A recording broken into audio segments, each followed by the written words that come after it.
How's Inky by Sam Campbell. Chapter 1.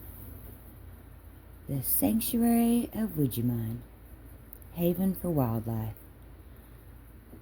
Nature was lavish with the newborn loveliness of spring. Lakes still held the leftover chills of winter ice. Fingertips of green, new growth were appearing on balsams. Tender leaves of aspens had begun their summer-long dance, while Juneberry and cherry blossoms burst forth among the evergreens, looking like sprays of popcorn. The great forest about us seemed so alive and happy, it had difficulty in expressing itself fully. Birds back from their winter journey were singing almost violently. Flowers were singing from the forest floor. Trees were singing in the winds. Stars were singing in clear night skies. And human hearts were singing with the very joy which comes with this season of new birth. Within the sanctuary of Woodjamine, springtime happiness was enhanced by a contributing factor. It was now the 5th year in which that area had been closed to hunting and trapping. The wild creatures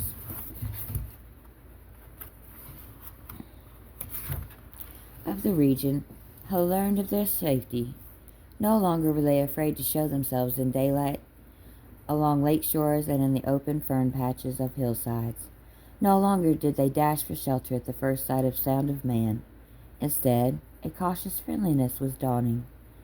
Deepening peace rested upon forest halls and permeated the very atmosphere.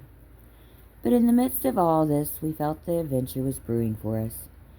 And we were right.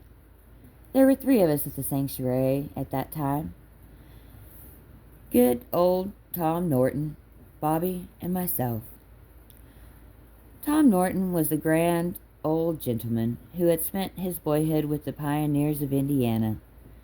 His hair was now white with the crest of years, his manner mellowed with habitual kindliness and thoughtfulness, and his rich memory packed with recollections and stories everyone was anxious to hear, and which he loved to tell.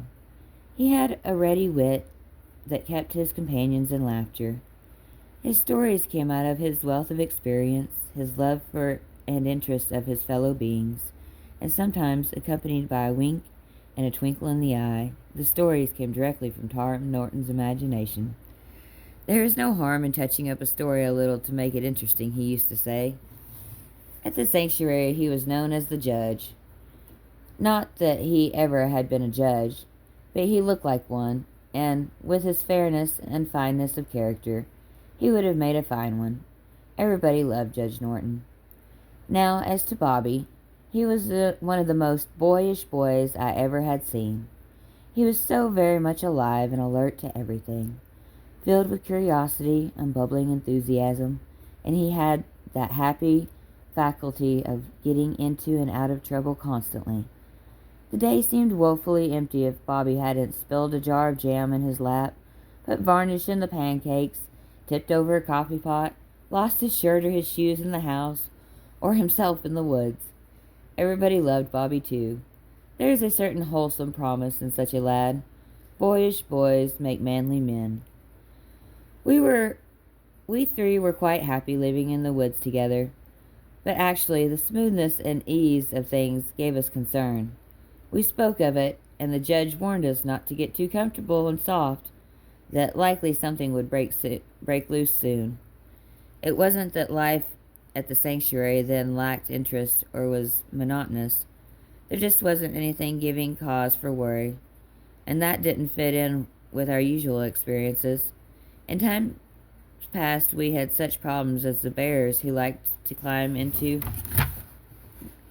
onto the roof and pull off the roofing paper, the porcupine who insisted on chewing to slivers the posts which held up our cabin, the epidemic of deer mice that literally took over our place and especially loved to jump in our faces in the middle of the night, the chimney swallows that nested in our fireplace chimney one cold spring while we shivered and shook with no fire to warm us until the little birds grew strong enough to fly away. But now, well, things were just too smooth. A bear was coming nightly to within 100 feet of our porch door to get food we placed there for him, But that was all right. He didn't try to come in. Chipmunks and squirrels were friendly as usual, climbing all over us with no fear and little respect. Rascal, our raccoon pet of 2 years previous, was coming in nightly, but he was no trouble, for he could open the screen door for himself and come into the porch to get his midnight dinner. One night, however, Rascal did create a minor bit of confusion. We had forgotten to prepare his food. He came expecting the usual good service and did not receive it. Hence, he helped himself. He opened the icebox, climbed in, and for a little while must have behaved like a fur-covered cyclone. We had been out on a canoe trip. When we returned late that night, we found the smoothness of our life had been broken for the time being at least. What a mess we found on the porch. 2 dozen eggs had been taken from the icebox and smashed on the floor. Rascal liked eggs in every form. He had eaten them boiled, fried, scrambled, poached, and on toast, but never smashed on the floor, so he tried that. Apparently he liked it, as he had eaten almost all of them, leaving just enough debris to decorate things properly. Bacon had been pulled out on the floor, and a bowl of gravy very carefully turned upside down. On the top shelf of the icebox there had been a large jar of strawberry preserves. That had been tipped over, and the strawberries were hanging like little monkeys throughout the wired shelves below. Mustard and catsup were in the jello.